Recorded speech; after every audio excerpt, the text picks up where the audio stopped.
Well, thank you everyone for coming. We appreciate it. Before we get started, I want to do two quick things, recognize two people. First off, where's Steve? Steve? Stev? Steve? He's in the bathroom. Okay, well, we'll get to him after. Vinny? Where's Vinny? So I want to say thank you to Vinny. Vinny just got back from a 10-month deployment in the Middle East, serving our country. So if we could just give a round of applause for Vinny.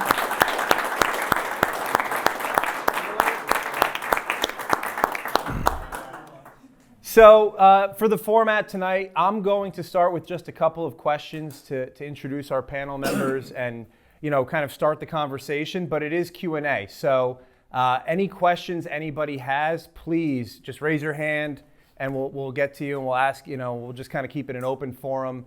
All three of them are professionals in the area. They're professionals in their business. We have Vincent Catalano, who is an attorney, phenomenal real estate attorney. He also is the #1 landlord-tenant attorney in the county. So any landlord-tenant questions, he's the person that you want to talk to.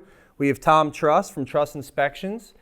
Tom is a phenomenal home inspector. He works with Donato. Donato is over there. And we have Gavin Garay from Prime Lending. He's a mortgage loan officer. So any types of, yelling at him about the interest rates, you could do that afterwards. Sorry.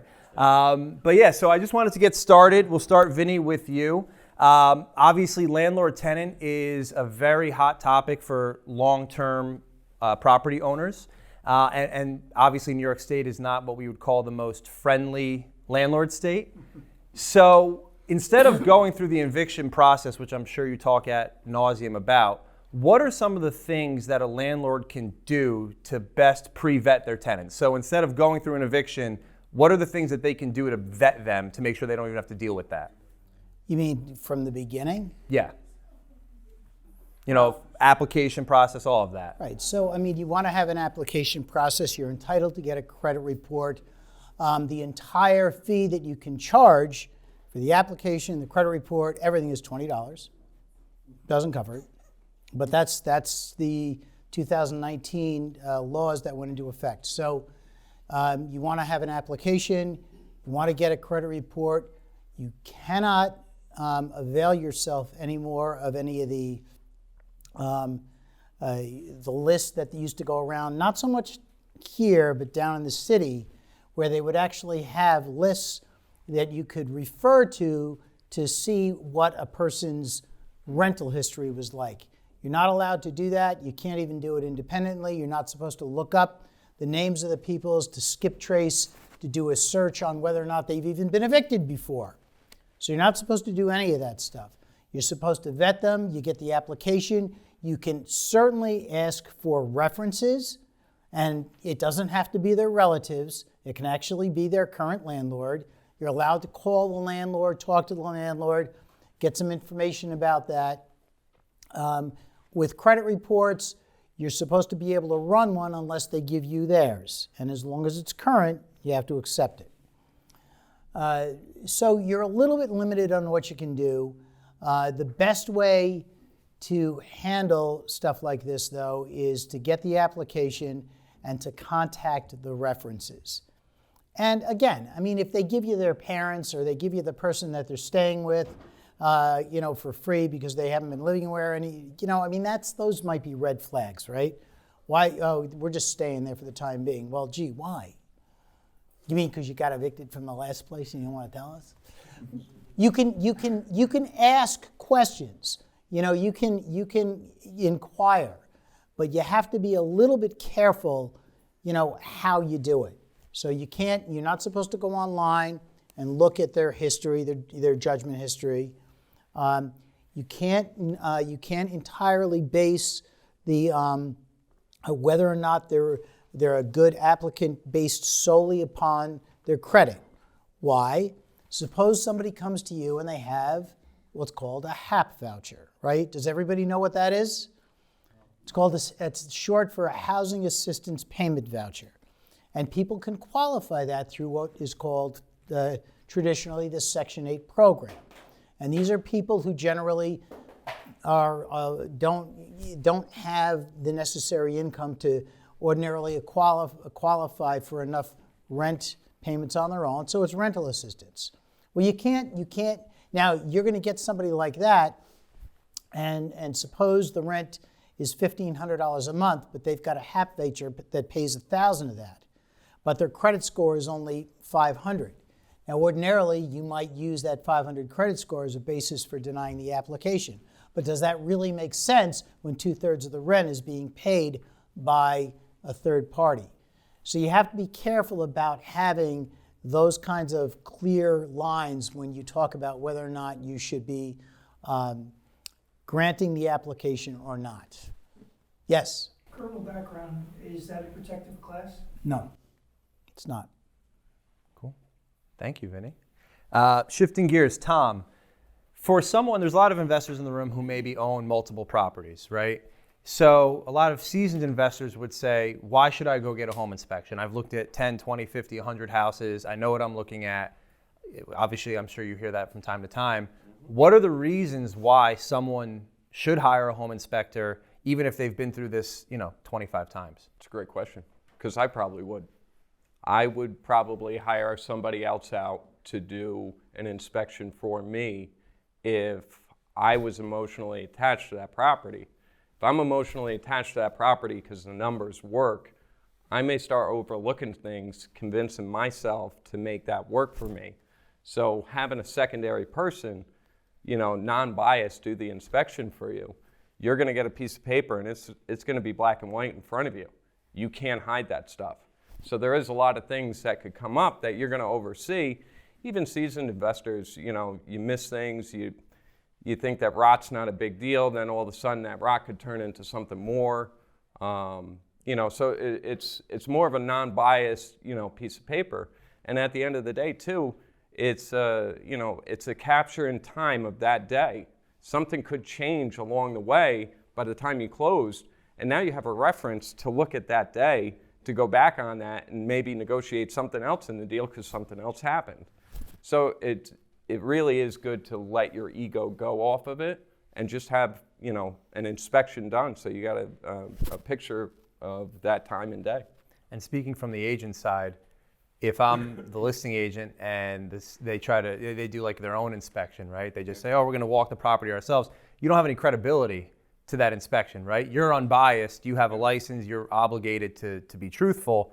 The buyer has an incentive to find something to try and renegotiate the price that may not actually be there. Absolutely. I mean, I always tell my clients too, every deal and every structured deal is different. Even if you could take, say, this is what we try to do. We try to go through the house and give one good solid comment that you could use, even if it's for informational purposes only.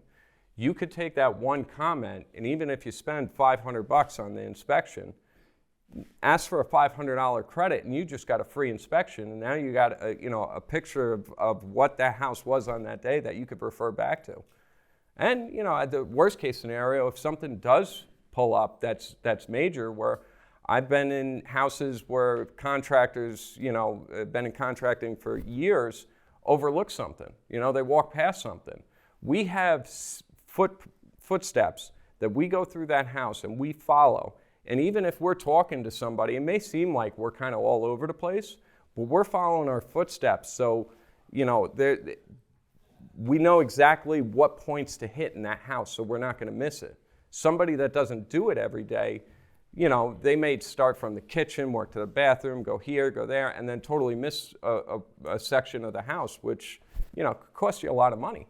And at the end of the day, when we're talking hundreds of thousands of dollars into an investment property, a couple of $100 is a drop in the bucket, for something to go wrong. No, that's a great point. And one other thing, and septic inspections, that's a big one. If I knew what I knew now, I got no ego, and somebody gave me the opportunity of going from a home inspection to a septic inspection, I would almost prefer to do that septic inspection over the home inspection. You can't see what's in the ground there, and that could cost you thousands of dollars. Yep, I think a lot of people have experienced that before. Yeah. So for the non-seasoned investors, Gavin, this one's for you. People who don't own property, maybe they're looking to get into investment properties. what are some of the options that are out there for them? Because I think a lot of people, they hear investment real estate sounds like a great idea, but 25% down, you need $150,000, $200,000 to buy a property. What are some of the options that someone can go about for financing to actually buy their first investment? Yeah, so the big ones, a lot of seasoned investors here have used are the FHA loan, which actually allows you to use 3.5% down and buy a home that's 2 to 4 units. And then now, starting next month on November 18th, we'll have 5% down options on 2 to 4 units with conventional loans. And then for any veterans that are out there, like Vinny has actually leveraged this to accumulate 10 units, is the VA loan, which actually allows 0% down. So there's some really good low down payment options for first-time home buyers and first-time investors. So obviously those are owner-occupant loans, but I think there's a lot of people hear those products and they think they're like first-time home buyer and that's it, but they're not, right? No, they're not.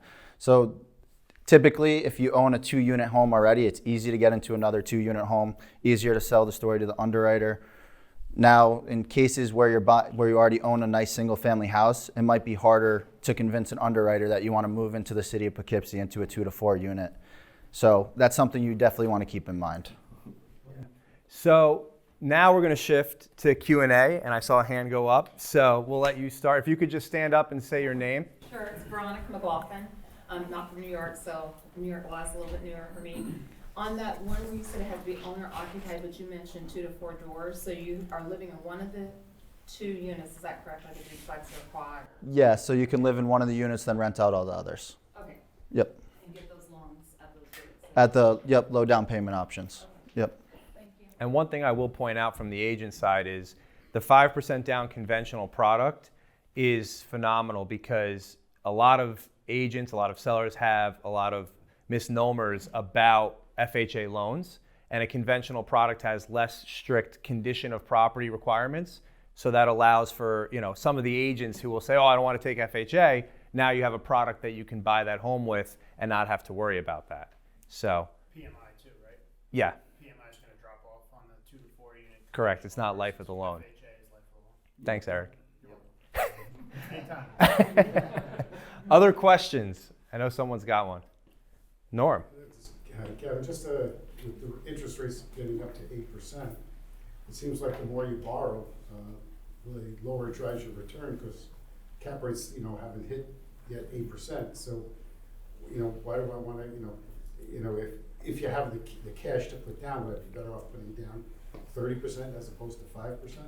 So yeah, and the terms, what we're seeing now on specifically conventional investment loans is more points getting added onto the loans. Interest rate may not be climbing that high, but there are more points, so the cash to borrow goes up. And then what I would recommend is if you have it, if you can put more money down, you'll get a better interest rate, you'll get more favorable terms on that end, for sure. So what would be that percent? Typically 70 or 30% down, 70 LTV. Other questions? You're the bad guy in the room. 8%? Yeah, you've got the worst. You've got the worst one. Yep. Taylor Berg.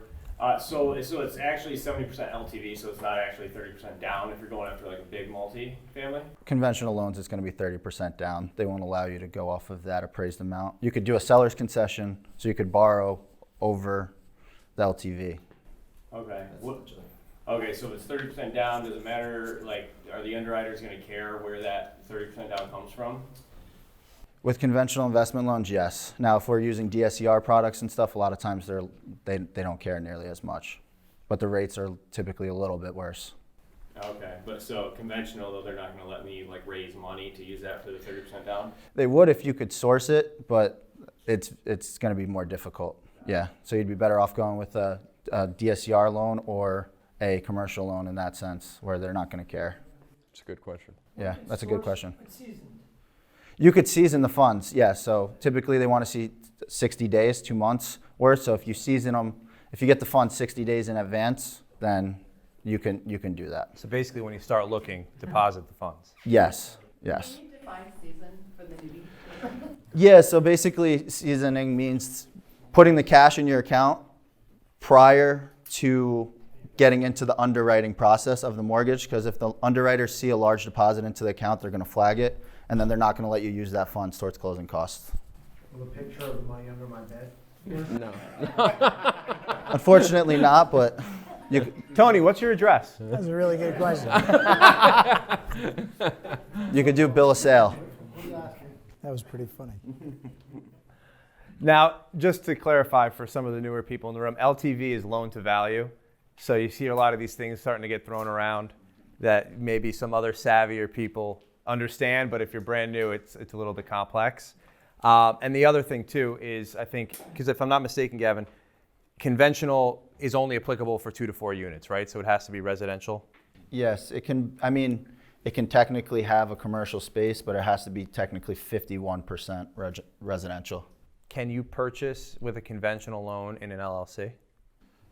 So no, but if it's a Fannie Mae backed loan, so Fannie and Freddie are the two conventional, they fund all the conventional loans throughout the country for any lender. Fannie Mae does not have a due on sale clause if you transfer it into an LLC, as long as you own the LLC after closing. And if you want to do that, talk to Vinny. Yes, talk to your attorney about doing it. So the 51% is number of units to total? Square footage, I think. Square footage. Yeah. And Okay. and FHA is going to be a little bit more lenient on the commercial spaces being used, where conventional, in some instances, will actually require that the commercial space be rented by your own business. I just did one that it was 51% residential, and it was the whole downstairs was commercial, and because it was FHA, it was able to, they were able to do a conventional. Tom, can you speak to the difference, because I think there's a lot of misconceptions amongst buyers of what the inspection is for and what the appraisal is for? Because I think a lot of people think another inspector is going to come out to the property on behalf of the bank. Yep. Can you kind of talk about that a little bit? Basically, your home inspector is for you. We're going to dive a little bit more into this house, give you a lot more information for your purpose. The appraisal is more of, say, if we're going with like a VA loan or something, there's certain requirements that they're going to be looking at to make sure that it's there, handrails, lead paint, stuff like that. But as far as a home inspection, we're going to be a lot more detailed into our reports. So when you get the reports, you can refer back to them. Yeah, I mean, the inspection's about condition and appraisals about value. Yeah. And appraisals are done for the bank. The inspection is done for you, so you know what you're buying. Yeah. I just want to, because Jake was instrumental in helping me. The one thing about some of the houses, I forget the exact number, Jake, if you remember, they go by the sales comparison approach, even if your income can justify it. Yep. You may Yes. want to just touch base on that. Yeah, they always do. So for residential property, essentially, if you're 4 units or less with a conventional Fannie Mae, Freddie Mac type of product, it doesn't matter if your property makes $1 million a year. They're only going to value it based on what other houses in the area have appraised for. So as an agent, when we value a listing, you might have 4 Airbnbs that make $5,000 a month, but if it's a 4 unit in the city of Poughkeepsie, you're going to be limited to what other homes within a 2 or 3 mile radius have sold for in that vicinity. So it doesn't matter what the income is, it only matters what the other sales can justify. Donato, I believe you had a question? I had a question for Vinny. Vinny, what do you feel about inherited tenants, taking over tenants that are already in place, estoppel agreements? Yeah, so For that one. So drink down. So the thing, well, look, if you're buying a property and you're buying it subject to the existing tenancies, you're going to want to see a couple of things, right? First thing you want to see before you buy it is a copy of the lease. They say, well, you know what? The lease expired. They're just month to month. I don't care. Give me the expired lease. And one of the reasons you need to see that is because even though the lease is expired and now they're tenants on a month-to-month basis, they are still, and so are you, subject to the same terms and conditions of that now expired lease. You want to see the rent roll, right? 12 months maybe, at least, maybe 2 years. You want to check and see what their payment history is. You want to see how much the security deposit is. Since 2019, 1 month is all you get. You want to do an inspection of the unit and see what kind of condition it's in. You want a tenant estoppel certificate. Very, very important. A tenant estoppel certificate is something that the tenant signs.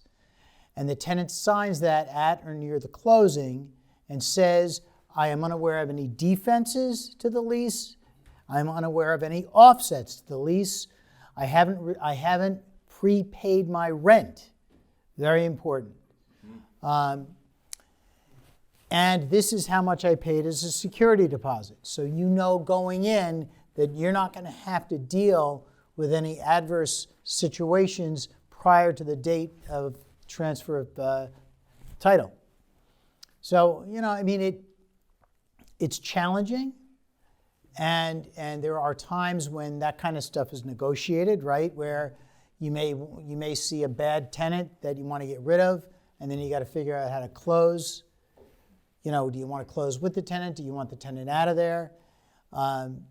If you want a tenant out of there who has been there for more than 2 years, you are required to give them what's called a 90-day notice, which sometimes can be a problem with underwriting, maybe, Gavin, I don't know. Because, I've seen that before where it just takes too long to get them out and the rate starts to expire and all that other really great stuff. We can typically actually close as long as there is a letter in place or notice in place that says that they have to be out, I think, within 2 months of closing. Right. Which is also challenging because, you're never getting them out within 2 months. Yeah. I don't know if the bank's going to go and check that they're actually out, but that's the stipulation they put in place. So here's the other piece of that. If you buy into a situation that is in progress, you have to have, and you should have this anyway, what's called an assignment of leases and rents, where all the right, title, and interest of the prior landlord is assigned over to you. You should have that anyway. But you'll need that if they're in the middle of a landlord-tenant proceeding. And it gets tricky if the action's already commenced, not so tricky if the 90-day notice or whatever the notice is out there, and then you just take it from there. If you're actually in the middle of the summary proceeding itself, obviously the name of the petitioner is not you because you didn't own it when it got started, and that can be a little interesting. Typically, we just try to keep going and see what happens. I could listen to him all day. So the point of this was to get your mind thinking of all of the different questions. They'll all be here after. Go up, talk to them, approach them, ask some more questions. We're going to have 3 more people come up who are investors in the area. We'll do that in about 5 minutes, take a quick break. I want to say thank you to all 3 of you, and thank you for coming.